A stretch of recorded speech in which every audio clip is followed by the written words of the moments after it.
Kamu suka menganggap dirimu orang yang rasional, yang membuat keputusan dengan hati-hati.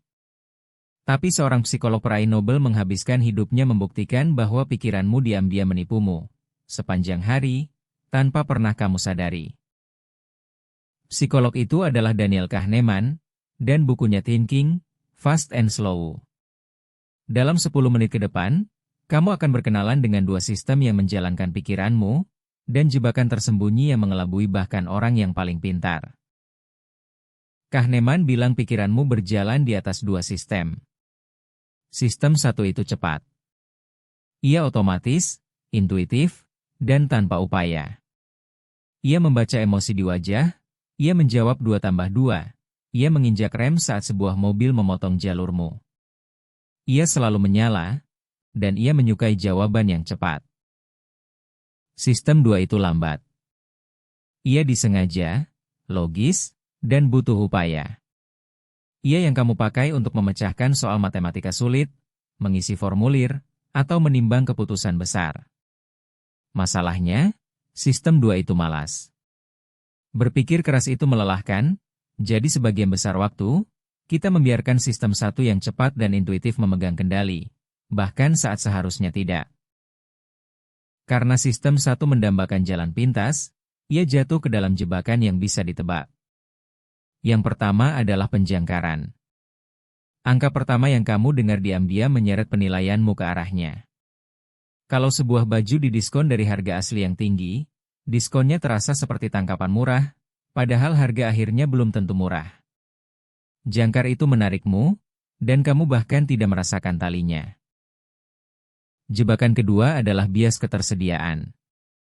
Kita menilai seberapa mungkin sesuatu terjadi dari seberapa mudah contohnya muncul di benak. Setelah melihat berita kecelakaan pesawat, terbang terasa menakutkan, padahal menyetir jauh lebih berbahaya. Peristiwa yang jelas, baru, dan emosional terasa umum, padahal sebenarnya langka. Ketakutanmu mengikuti berita utama, bukan peluang sebenarnya. Jebakan ketiga adalah penghindaran kerugian. Kahneman menemukan bahwa kerugian terasa sakit kira-kira 2 kali lebih kuat daripada nikmatnya keuntungan yang setara. Kehilangan 100.000 jauh lebih perih daripada menyenangkannya menemukan 100.000. Inilah kenapa kita mempertahankan investasi buruk dan menghindari risiko yang sehat. Ketakutan akan kehilangan diam-diam menjalankan lebih banyak bagian hidupmu daripada harapan untuk menang.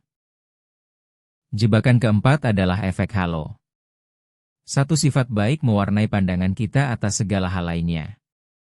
Kita berasumsi orang yang menarik atau percaya diri juga pintar, baik, dan kompeten. Pikiran kita membangun cerita yang rapi dan konsisten dari satu detail, dan cerita itu sering sepenuhnya keliru. Kesan pertama melemparkan bayangan panjang yang mendistorsi. Di balik banyak jebakan ini ada satu gagasan yang Kahneman sebut, yang kamu lihat hanya itu saja. Pikiranmu membangun kesimpulan yang percaya diri hanya dari informasi di depanmu, dan mengabaikan segala yang tidak ia ketahui. Kita melompat ke kepastian berdasarkan gambaran kecil yang tidak lengkap, dan jarang berhenti untuk bertanya apa yang mungkin kita lewatkan.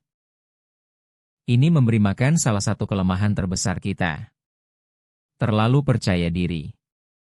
Kita jauh lebih yakin atas penilaian kita daripada yang pantas. Para ahli meramal masa depan dan keliru, namun tetap sama percaya dirinya. Kekeliruan perencanaan adalah contoh sempurna.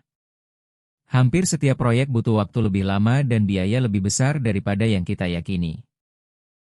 Kahneman memberi solusi untuk kekeliruan perencanaan, yaitu pandangan dari luar. Alih-alih membayangkan bagaimana proyek spesifikmu akan berjalan, lihatlah bagaimana proyek serupa benar-benar berjalan bagi orang lain. Pandangan dari dalammu terlalu optimis tanpa harapan.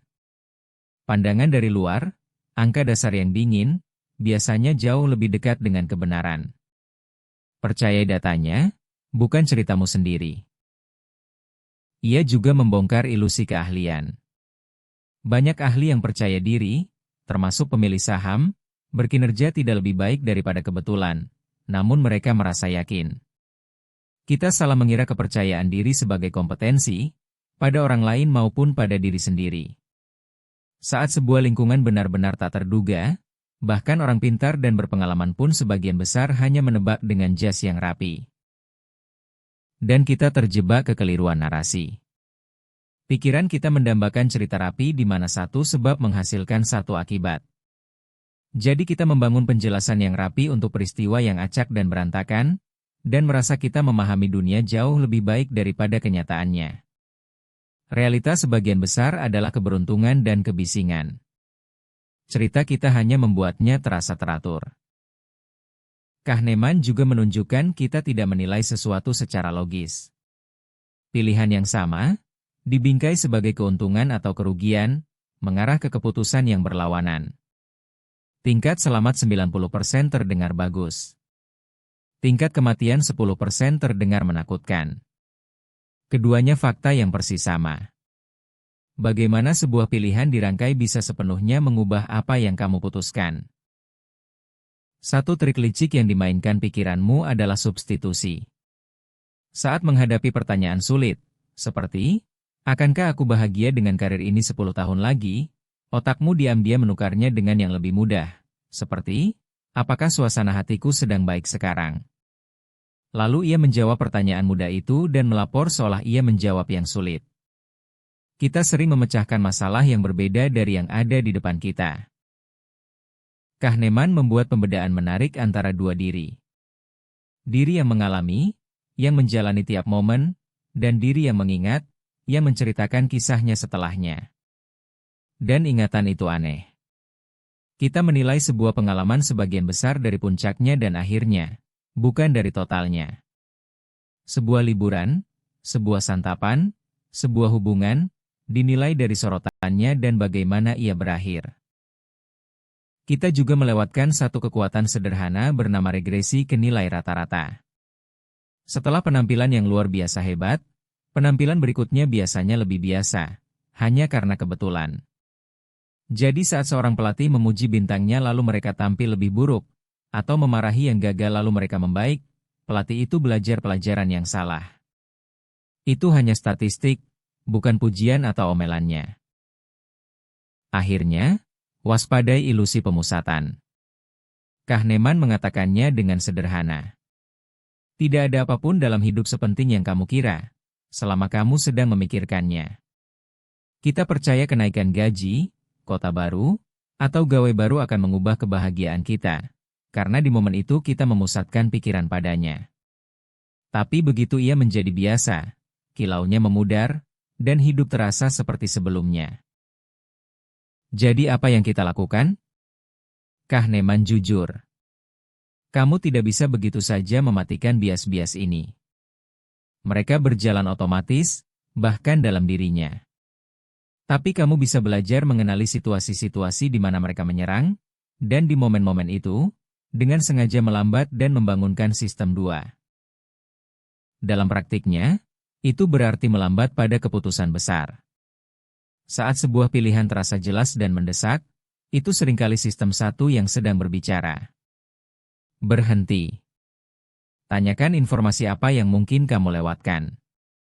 Cari pandangan yang berlawanan. Tidurkan dulu semalam. Tujuannya bukan menjadi pemikir yang sempurna, tapi menjadi sedikit lebih hati-hati saat itu benar-benar penting. Inilah inti dari buku ini.